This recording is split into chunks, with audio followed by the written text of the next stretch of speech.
Assalamu alaikum students, class 8 general science.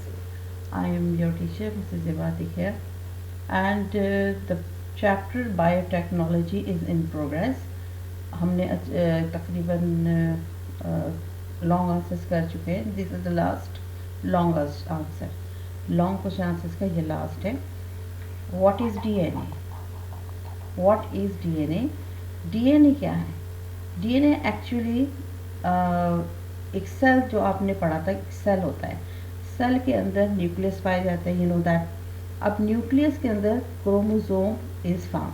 Chromosomes पाए जाते हैं, और आपको पता है कि हर स्पीशी में the number of chromosomes are definite, एक मुकर्रर तादाद होती है हर स्पीशी में क्रोमोसोम्स की. अगर वो इससे बढ़ गया या कम हो गया तो वो स्पीशी दूसरी स्पीशी बन जाती है, वो स्पीशी नहीं रहती. तो क्रोमोसोम्स कहाँ पाए जाते हैं? न्यूक्लियस के अंदर.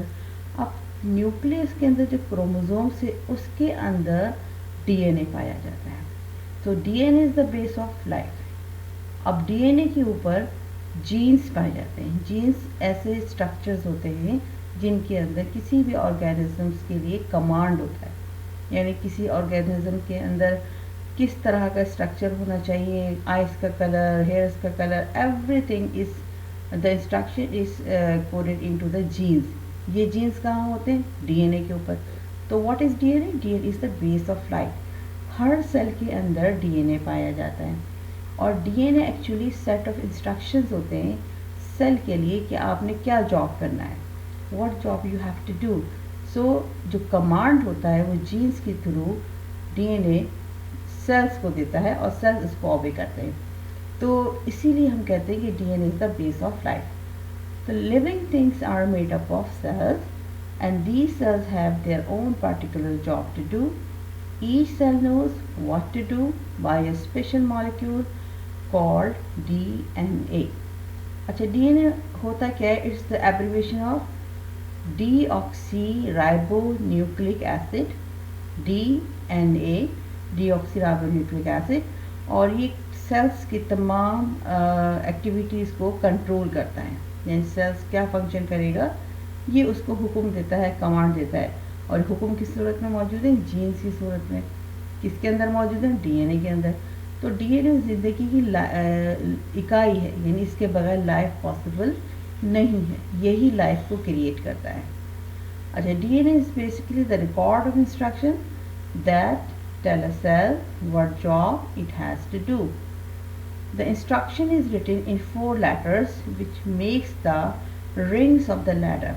अच्छा, डीएनए का जो स्ट्रक्चर होता है वो एक डबल हेलिक्स की सूरत में होता है. डबल हेलिक्स, 2 स्ट्रैंड्स रन करते हैं, एक दूसरे के सामने आमने सामने रन करते हैं.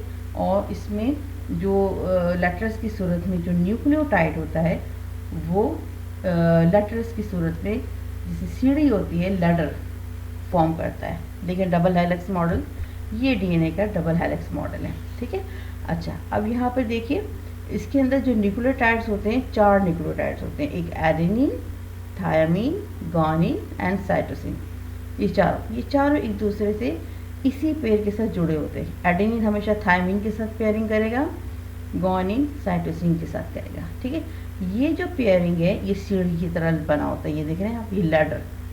और ये जो डबल हेलिक्स मॉडल है, एक स्ट्रैंड ये है, दूसरा इसका स्ट्रैंड ये है. ये स्ट्रैंड किस चीज़ का बना होता है? शुगर राइबोस का. ठीक है, शुगर राइबोस का बना होता है ये, और इसके साथ फॉस्फेट के मॉलिक्यूल्स भी लगे होते हैं. और इसके ऊपर ये जो लैडरिंग है, ये जो सीढ़ियों की तरह है, ये न्यूक्लियोटाइड्स हैं. और मैंने आपको पहले कहा कि हर एक का जो पेयरिंग होती है वो डेफिनेट पेयरिंग होती है, यानी एडेनिन हमेशा थायमीन के साथ पेयरअप करेगा और गुआनिन साइटोसिन के साथ करेंगे. ये न्यूक्लियोटाइड्स होते हैं. अब ये देखें, अब ये एक दूसरे के साथ जुड़े हुए हैं, इसी तरतीब से जुड़े हुए हैं, तो हम इसको लैडर कहते हैं. सही है. अच्छा, हर क्रोमोसोम्स के अंदर, डीएनए के अंदर हर इंडिविजुअल की अलग अलग लैडरिंग होती है. हर इंडिविजुअल की अलग लैडरिंग होती है. तो ये मालूम करने के लिए कि आया कि वो कोई फ़र्द उसी फैमिली का मेंबर है. आपने अक्सर सुना होगा कि डीएनए टेस्ट किया जाता है.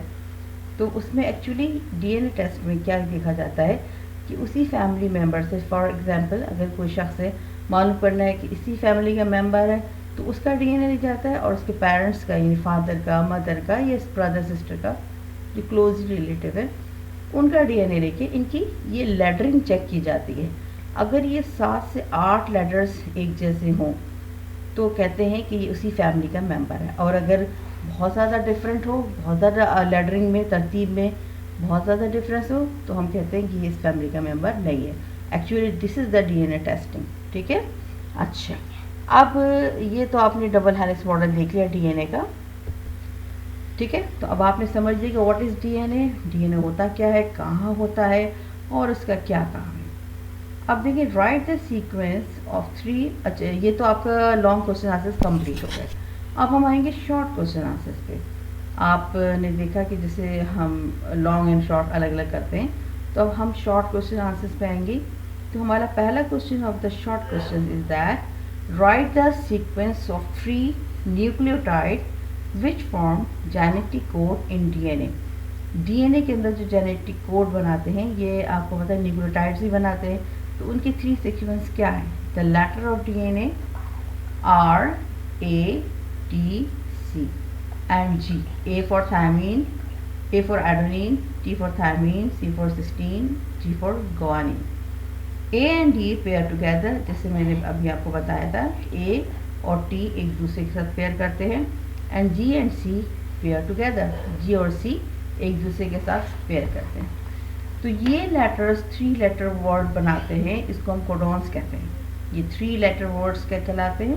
कोडॉन्स। जैसे A T G, C G T, C A G, T A T, C C C, A T A, G G सी।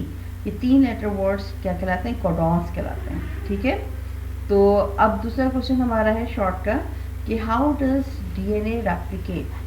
अच्छा, डीएनए जो है, जब एक न्यू सेल्स बनता है, एक सेल से 2 सेल्स बनते हैं, तो जब 2 न्यू सेल्स बनते हैं तो जाहिर है उसके अंदर भी द नंबर ऑफ डीएनए उतने ही होना चाहिए जितने कि इसके पेरेंट सेल्स के अंदर मौजूद हैं। तो ये किस तरह से होता है? डीएनए 1 से 2 में कन्वर्ट होते हैं, इसको हम रेप्लिकेशन कहते हैं।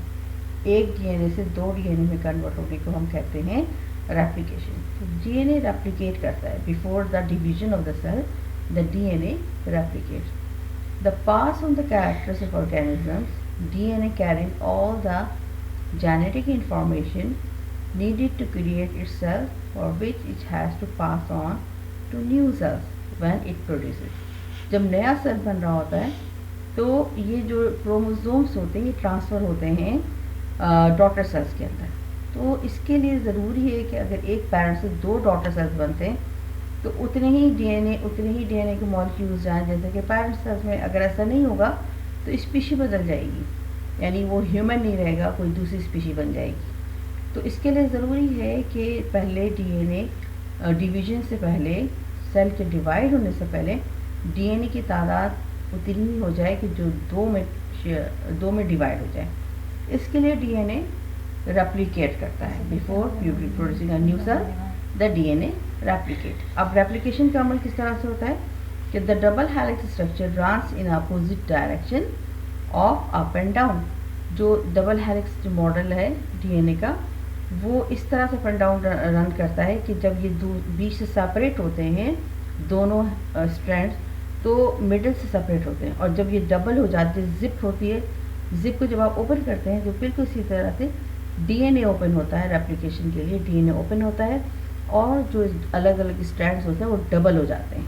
तो इनकी जो पेयरिंग हो जाती है वो उसी सूरत में पेयर करते हैं जैसे कि इनकी पेयरिंग होती है, पेयरिंग होनी चाहिए। तो जब वो डबल हो जाते हैं तो डबल उसी सूरत में अपने अपने न्यूक्लियोटाइड्स के साथ लग जाते हैं, और इस तरह से एक डीएनए 2 डीएनए में कन्वर्ट हो जाता है, ठीक है। It separate down the middle and each side becomes a template for the other side. अच्छा, third question, what are the 3 steps of DNA replication. जैसे भी मैंने बताया डीएनए रेप्लिकेशन किस तरह से होती है। तो सबसे पहले 2 स्ट्रैंड सेपरेट, जो 2 डीएनए के स्ट्रैंड से एक दूसरे से अलग हो जाते हैं। Free floating nucleotides match up with the nucleotides of each strand. अब जो न्यूक्लियोटाइड्स फ्लोट कर रहे होते हैं दोनों साइड के स्ट्रैंड के साथ मैच करते हैं और वहाँ जुड़ जाते हैं। 2 identical molecules of DNA are made. इस तरह से